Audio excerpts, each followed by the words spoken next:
অভিষেক Michael Madhusudan Dutta.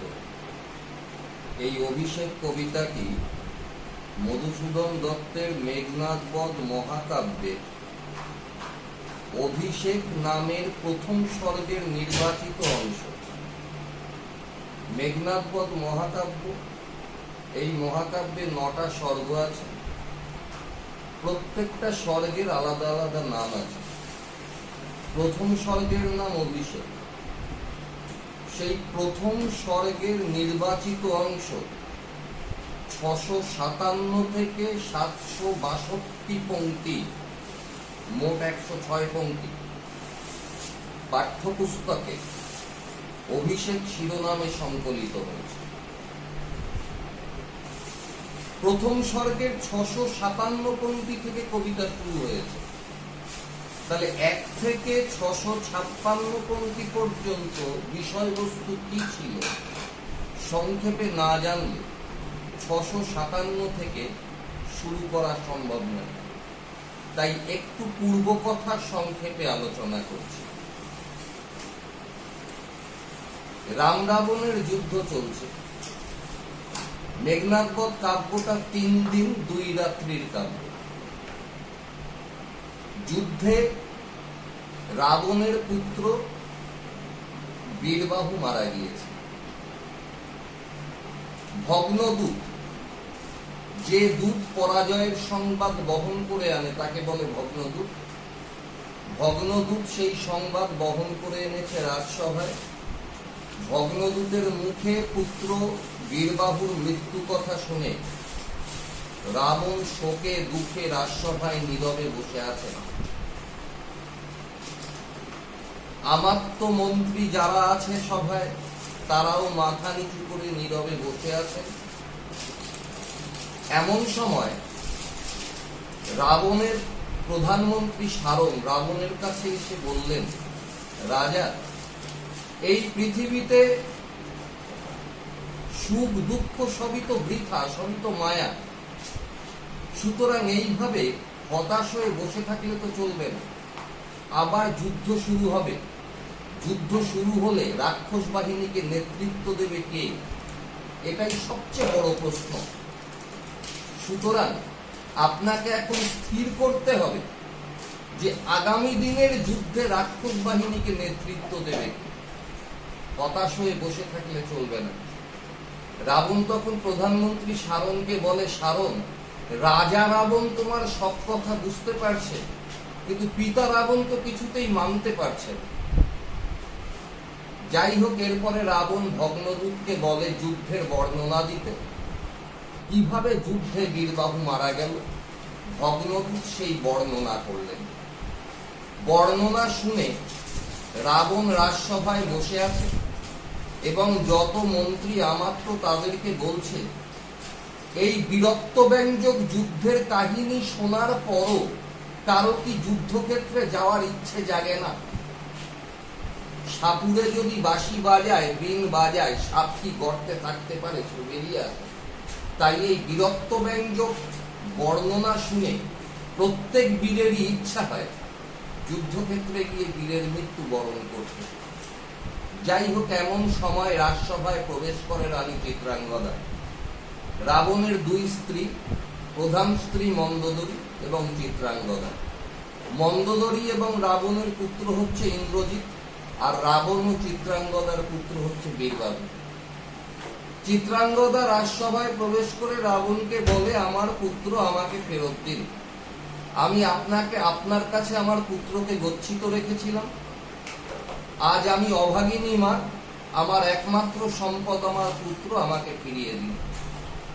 Ravan তখন চিত্রাঙ্গদাকে বলে, রানী, এক পুত্র শোকে তুমি শোকি, আর দেখো তো 1000 পুত্র প্রতিদিন আমার মারা যাচ্ছে, তাহলে আমার অবস্থা কি?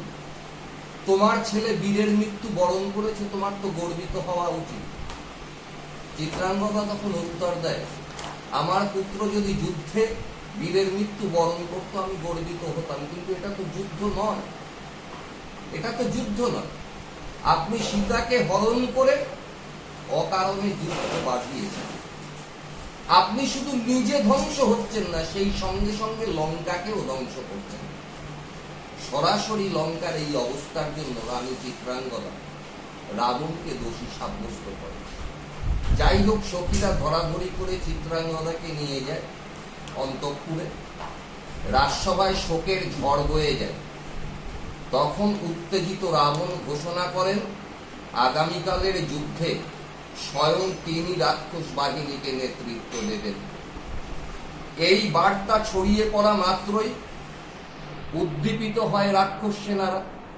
তারা রণসাজে সজ্জিত হতে থাকে।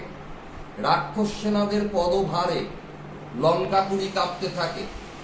লঙ্কার পাশ দিয়ে যে সমুদ্র বয়ে গিয়েছে সেই সমুদ্রের জল উত্তাল হয়ে ওঠে। সেই সময়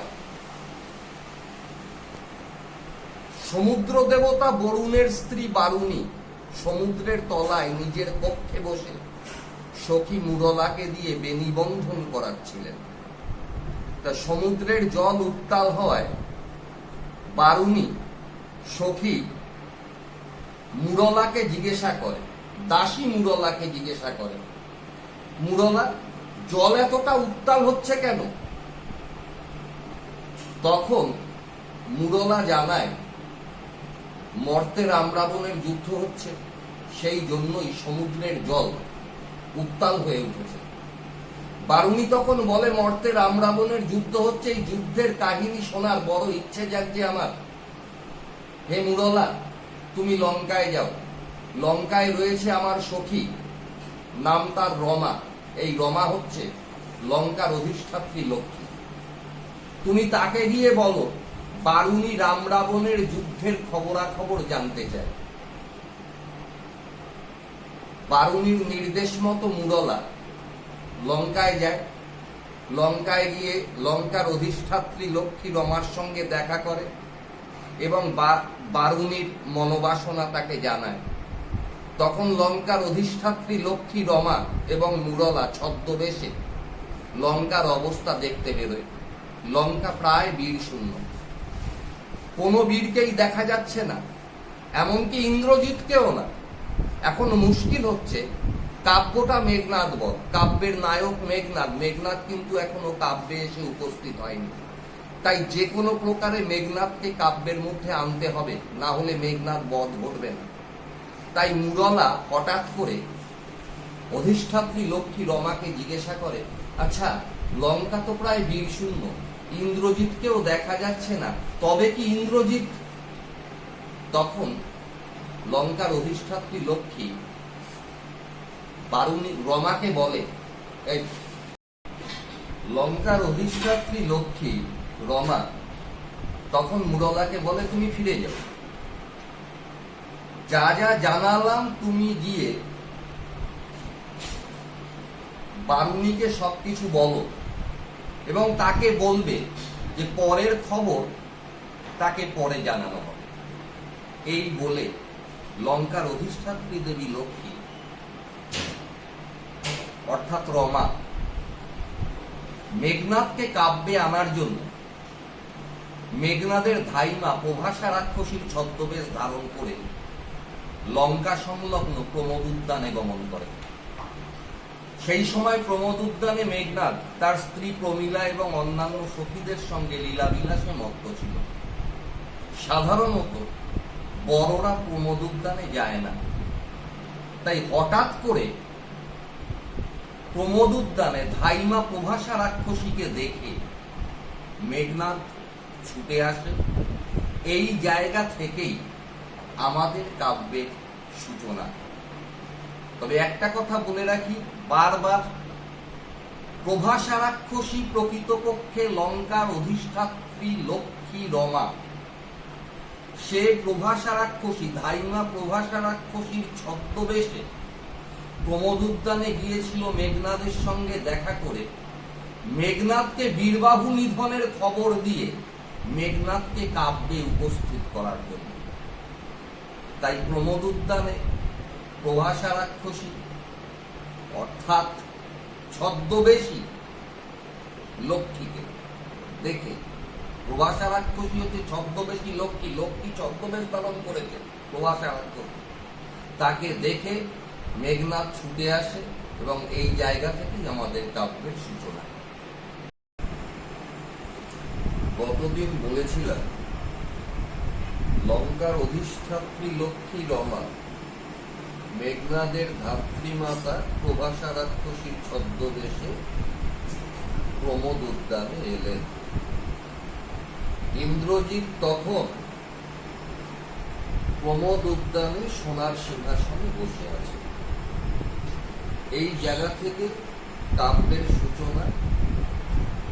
কনক আসন ত্যাজি বীরেন্দ্র কেশরী ইন্দ্রজিৎ প্রণমিয়া ধাত্রীর চরণে কহিলা।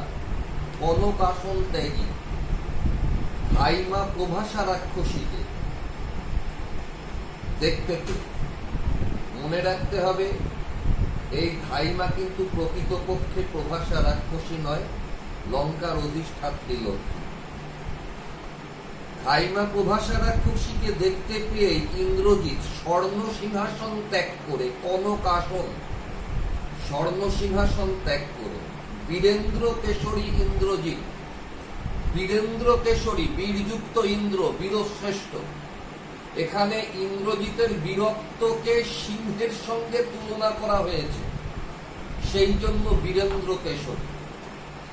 বীরশ্রেষ্ঠ ইন্দ্রজিৎ সোনার সিংহাসন ত্যাগ করে ছুটে এসে ভাইমা প্রভাসা রাক্ষসীর পায়ে নমস্কার করে বলল, কি হেতু মা তো গতিতব আজি এ ভবনে।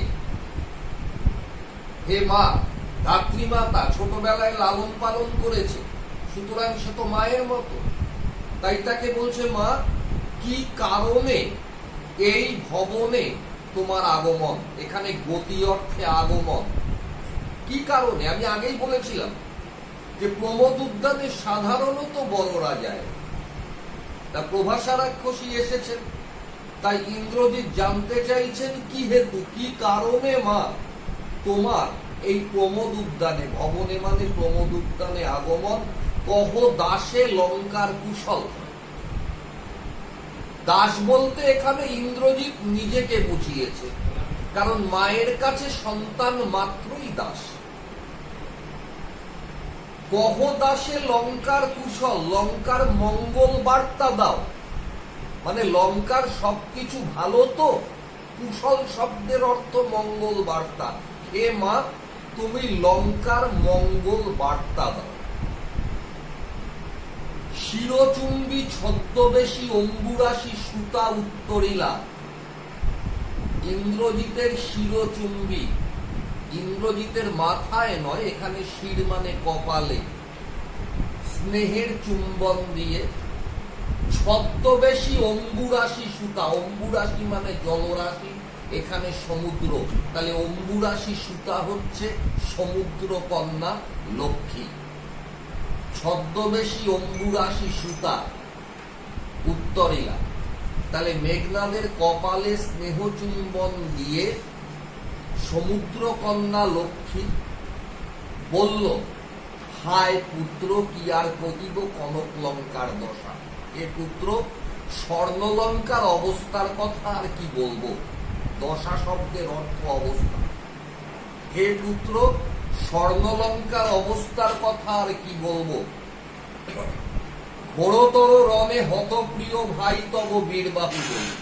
ঘোরতর রণে, ভয়ঙ্কর যুদ্ধে তোমার ভাই, তব ভাই বীরবাহু, বলি, বলি শব্দের অর্থ বলশালী, বীর। তাহলে অর্থটা দাঁড়াচ্ছে ভয়ঙ্কর যুদ্ধে তোমার প্রিয় ভাই বীর বীরবাহু হত হয়েছে, মারা গিয়েছে, নিহত হয়েছে। তার শোকে মহাশোকী রাক্ষসাধিপতি সসৈন্যে সাজে নাজি যুজিতে আপনি।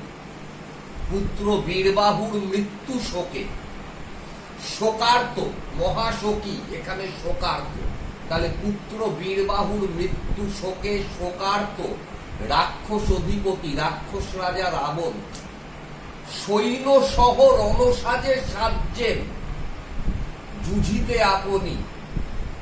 যুঝিতে মানে যুদ্ধ করতে, এখানে যুদ্ধে যাওয়ার জন্য। প্রিয় পুত্র বীরবাহুর মৃত্যু শোকে শোকার্ত রাবণ সসৈন্যে রণসজ্জায় সজ্জিত হচ্ছেন। যুদ্ধে যাওয়ার জন্য। এখানে একটা কথা বলি, রাবণের দুই স্ত্রী মন্দোদরী এবং চিত্রাঙ্গদা। মন্দোদরীর পুত্র ইন্দ্রজিৎ, চিত্রাঙ্গদার পুত্র বীরবাহু। সেই অর্থে বীরবাহু ইন্দ্রজিতের ভাই। তাই সেই বীরবাহুর শোকে শোকার্ত রাক্ষস রাজা রাবণ সসৈন্যে রণসাজে, মানে সৈন্য সহ রণসাজে সজ্জিত হচ্ছেন নিজে আপনি যুদ্ধে যাওয়ার জন্য। জিজ্ঞাসিলা মহাবাহু বিস্ময় মানিয়া কি কহিলা ভগবতী। মহাবাহু মহাশক্তিশালী ইন্দ্রজিৎ বিস্মিত হয়ে প্রভাসা রাক্ষসীকে বলল, মহাশক্তিশালী ইন্দ্রজিৎ বিস্মিত হয়ে প্রভাসা রাক্ষসীকে জিজ্ঞাসা করল। এখানে প্রভাসা রাক্ষসীকে ভগবতী সম্বোধন করা হয়েছে। ভগবতী অর্থে দেবী, সন্তানের কাছে মা দেবী। তাই বিস্মিত ইন্দ্রজিৎ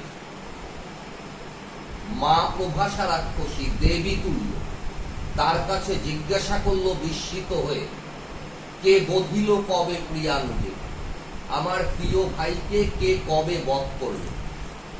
নিসারণে সংহারিনু আমি রঘুবরে, রাত্রিকালীন যুদ্ধে নিসারণে আমি রঘুবংশের শ্রেষ্ঠ বীর, রঘুবংশের শ্রেষ্ঠ বীর রামচন্দ্রকে নিধন করেছি। নিসারণে সংহারিনু মানে সংহার করেছি, নিধন করেছি। তাহলে রাত্রিকালীন যুদ্ধে আমি রঘুবংশের শ্রেষ্ঠ বীর রামচন্দ্রকে নিধন করেছি। এই ক্ষেত্রে বলে রাখি, রামচন্দ্রের বংশ হচ্ছে রঘুবংশ। এই বংশের দ্বিতীয় রাজার নাম ছিল রঘু। সেই রঘুর নামানুসারে বংশের নাম রঘুবংশ। সেই বংশের শ্রেষ্ঠ বীর রামচন্দ্র।